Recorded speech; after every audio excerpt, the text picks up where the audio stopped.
So imagine the suffocating reality of, like, being perceived by millions of people every single day, but being understood by absolutely no one. Oh, that sounds miserable. Right. Yeah.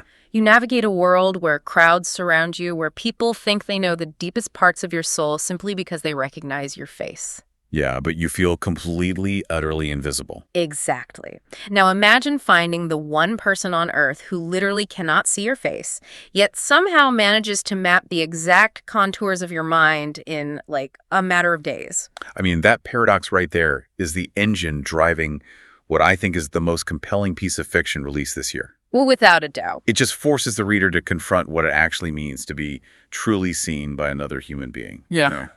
Completely stripped of all context and expectation. Well, welcome to a very special literary deep dive. Today we are taking an incredibly close look at the absolute must-read novella of the season, which is 1 Month and 2 Days After by Berns. A total masterpiece. It really is. And the mission today is to give you a comprehensive, professional, and entirely spoiler-free review of this book. Yes, absolutely spoiler-free. We have to preserve that experience for you. Right, because we are going to explore the intense emotional stakes, the exquisite vibe, and the profound philosophical layers of this story. We have the text, we have the context of the author's broader work, and our goal is to show you exactly why you need to drop everything and read this masterclass in tension and human connection. Because, we are keeping the central mystery completely intact. The suspense the author builds is just far too pristine to ruin here. So true. You are going to experience the mechanics of the tension today without losing that ultimate payoff when you read it yourself. So let's anchor ourselves in the setting. Yeah, set the scene for us. Because the brilliance of this book really stems from its geographic simplicity. It's September in Central Park. And we are focused on a very specific, totally unremarkable wooden bench with one slightly uneven slat. Just a normal park bench. Exactly. And two strangers happen to occupy this shared space. First, we have Gwen. She's a young woman who is blind, and she navigates the chaos of the city through this incredibly complex web of memory and sound. She basically sees with her heart, right? Yeah, that's exactly it. Yeah. And then we have this enigmatic man who only offers the name Jay. Just Jay. Just Jay. And he's carrying this almost radioactive level of fame, though Gwen, of course, has absolutely no idea about any of that. Berns builds such a unique emotional atmosphere right away by trapping these two opposites in this, like, shared bubble of isolation. Yeah, the vibe is incredible. Right. When we are introduced to Jay, his defining characteristic in the text isn't his celebrity. It is this bone-deep weariness. Oh, man, you can feel how exhausted he is. You really can. The author delivers these subtle, grounded cues that paint a picture of a man who is just running on fumes. You get the scuff of his expensive leather shoes on the pavement, a faint, unplaceable accent, and just his desperate physical posture. He is literally seeking a place to simply be unobserved. Yeah, he actually describes his public life as a cage made of applause. Such a striking phrase. I know, I had to highlight that immediately. People are constantly looking at him, right? Projecting their own desires and fantasies onto him, but they are entirely blind to the human being underneath. Which is the profound irony of the whole setup. The only person who can truly interact with him without that filter is a blind woman. I actually thought about it like an analogy. It's like her blindness acts as a sensory deprivation tank for his soul. Oh, wow. That's a really good way to put it. By completely removing all those visual judgments, it strips away the baggage, the public image, the sheer noise of his existence, leaving only his raw humanity. And that sensory deprivation is so meticulously mirrored in how the author constructs the environment around them. We experience this park bench mostly through Gwen's perspective. Which means a lot of sound and touch. Exactly. Yeah. The world is built through these auditory and tactile textures. It's, the dry rustle of the September leaves overhead, or the distant, sort of muffled notes of a street saxophonist echoing through the trees. And the creak of the bench. Yes. The specific, recognizable creak of that uneven wooden slat when Jay shifts his weight. Central Park isn't just a location for Gwen. It's her cathedral. She doesn't feel confined by her lack of sight at all. She uses her cane, her memory, and she experiences the world with this incredibly rich fullness. Which creates this serene, almost holy sanctuary for the two of them. But as a reader, sitting in that quietness is actually terrifying. Oh, it's so stressful. Because, Jay is sitting on a massive, world-altering secret about his identity. And Gwen is entirely vulnerable. She's leaning into this new connection with a completely open heart. Right. The tension stems entirely from that dramatic irony. Yeah. You are turning the pages, just hyper-aware that this fragile sanctuary cannot last. The real world is going to intrude eventually. Absolutely. And, we constantly do this in our own lives, too. We build these temporary, insulated relationships, or we find spaces where we can hide from our broader responsibilities and the identities we are forced to wear. That's a really good point. The brilliance of this novella is how it takes that universal human desire for a safe harbor and just cranks the stakes up to an agonizing degree. And the physical space of the bench quickly transforms into an intellectual sanctuary, too. They forge this unspoken pact to meet twice a week, rain or shine. No excuses. No excuses. And they don't waste time on trivial pleasantries. They plunge straight into these massive philosophical debates. Like their conversation about walking. Yes. Take their conversation about walking. Gwen views her daily walks through the city as a rhythm. She calls it a literal conversation with the earth. Right, because she has to be so hyper-aware of her surroundings. Movement is pure, unadulterated freedom for her. But then Jay provides this devastating counter-narrative to that idea of freedom. He really does. He says walking onto a stage, like stepping into the spotlight, used to be his ultimate expression of liberty. He used to crave that walk. But over time, the stage became a trap for him. Exactly. He realizes the audience isn't looking at him to understand him. They are looking at him to see their own reflections. Yeah. They want the idol, the pristine image, not the man harboring doubts and flaws. Which bleeds so perfectly into their debate about truth and faith. Jay has grown profoundly cynical. Almost tragically cynical. Yeah. He confesses he used to think truth was this grand, unifying song everyone sang together in harmony. But now, isolated by his immense fame, he believes truth is just a note you carry inside. It's a completely solitary burden. Right. He is essentially arguing that the moment you share your truth, the public consumes it, commodifies it, and warps it into something completely unrecognizable. Because he is employing a massive defense mechanism there. I mean, he has been burned so repeatedly by the media and the public twisting his words that he has just retreated completely inward. But Gwen refuses to accept that bleak worldview. Which is why we love her. Yeah. She defines faith not through rigid dogma or sermons, but as a thread that runs through everything. It connects people, even when they cannot literally see the connection. And then when they pivot to discussing art, this ideological clash really hits a peak. Oh, the art debate is phenomenal. Jay feels his art dies the second the public gets their hands on it. Right. But I have to admit, reading this specific section, I got incredibly frustrated with Jay. Oh, really? Yeah, because it borders on selfish, honestly. He is essentially using this vulnerable woman as like an unpaid therapist to vent about the burdens of his own monumental success. Jumping on her. Exactly. He is dumping his existential dread onto someone who is just trying to enjoy her afternoon in the park. It felt incredibly one-sided to me. Like, is this a truly mutual exchange, or is he just using her? I felt that exact same frustration during my first read, actually. It feels highly exploitative initially. You wonder why she even tolerates it. Yes, exactly. But watch how Berns masterfully shifts the power dynamic in Chapter 6. Gwen doesn't just sit there and absorb his complaints like a sponge. She acts as a mentor. She really does. She actively challenges his victimhood. Right. When he whines about his art being misunderstood by the masses, she forces a complete reframing of his life's work. She just tells him, maybe it's not yours to control. Maybe it's just passing through you. She completely dismantles his ego in that moment. It's amazing. She explains how she creates vivid pictures in her mind, like colors she has never actually seen, faces she can only imagine through touch and sound. And she argues that the very nature of creation is about letting go. Right.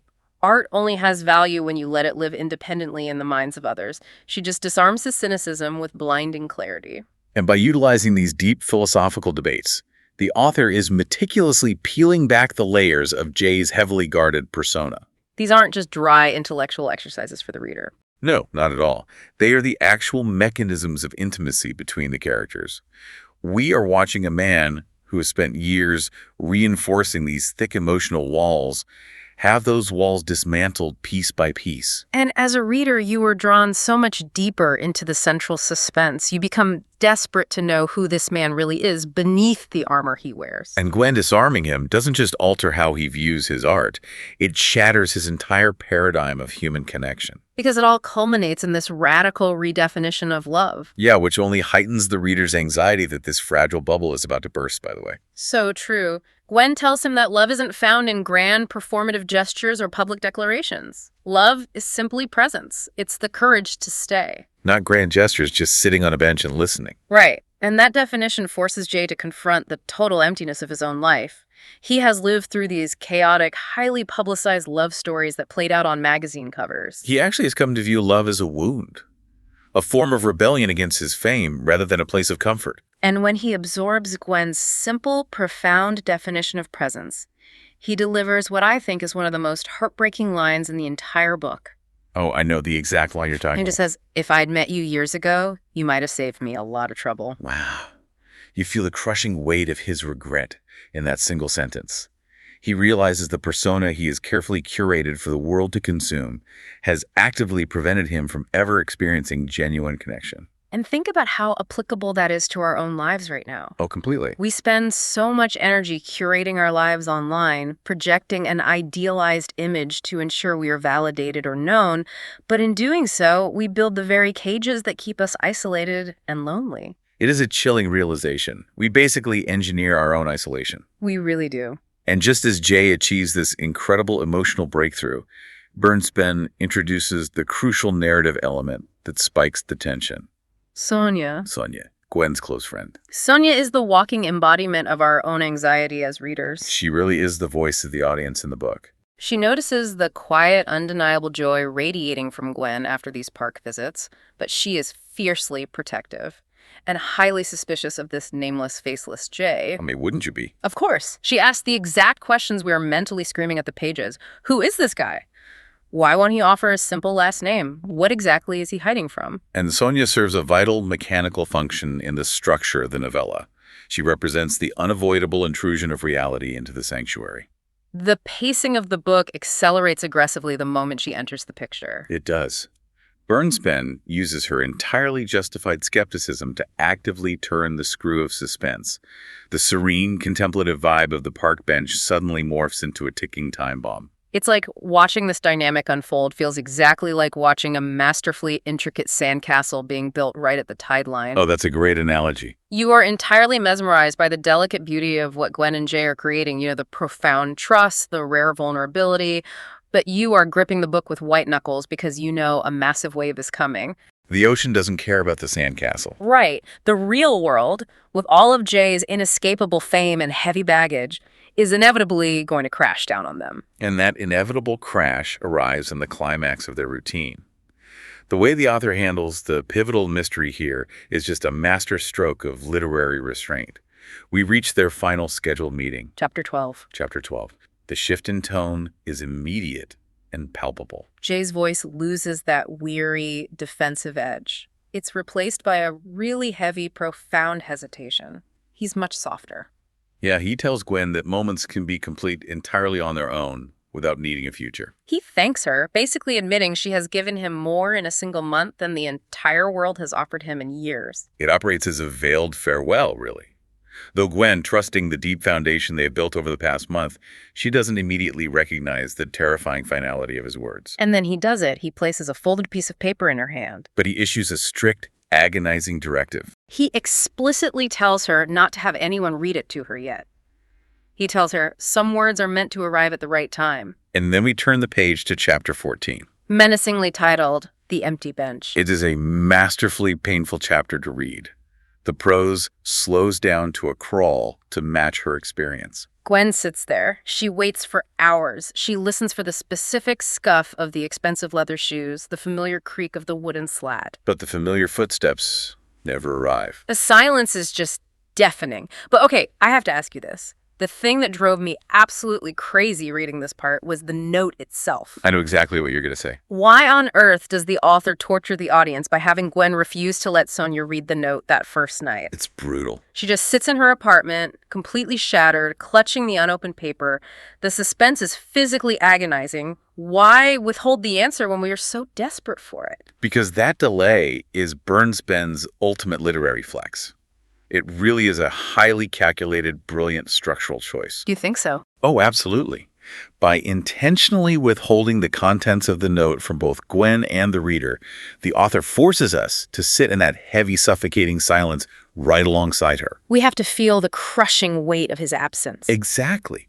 Think about it. If we were immediately given the contents of the note the moment she got home, we would experience the quick, cheap dopamine hit of solving a mystery. We would just flip the page to get the answer. We'd be like, oh, that's who he is. Precisely. But this isn't a cheap thriller designed for quick consumption. It is a profound exploration of human connection and loss.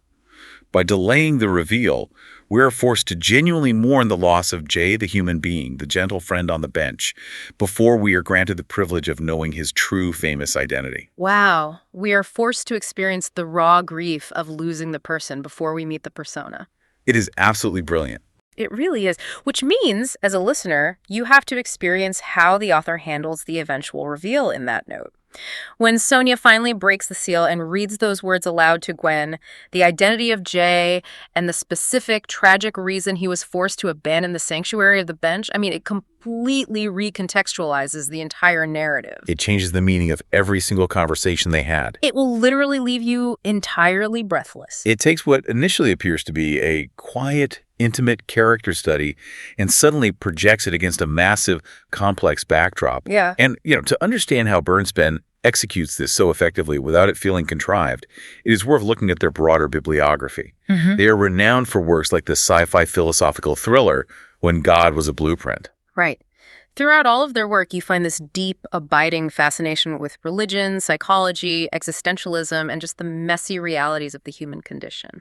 They excel at taking massive, abstract philosophical concepts like the nature of truth, the burden of fame, the definition of art, and grounding them in visceral, relatable human emotion. And in this novella, they have condensed the overwhelming themes of identity and faith into quiet conversations on a simple wooden bench. Transforming a tiny geographic space into an absolute powerhouse of emotion. It is an unbelievable achievement in pacing, tension, and emotional depth.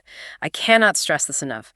You must read this book to understand the full picture and feel the impact of that final reveal. Everyone needs to read it. 1 month and 2 days after by Berns is available everywhere right now. You need to drop whatever you are doing, go grab a copy immediately, and experience this masterclass in tension for yourself. The way it manages to build such intense, gripping suspense through absolute stillness and dialogue is something every reader needs to experience firsthand. So, as you head out to secure your copy, I want to leave you with a thought inspired by Gwen and Jay's fleeting sanctuary in the park to sort of mull over on your own. We spend the vast majority of our lives meticulously curating how we are perceived by others, right? We build our own little cages of applause, whether it's the image we project on social media, the persona we adopt in the workplace, or even the roles we play within our own families.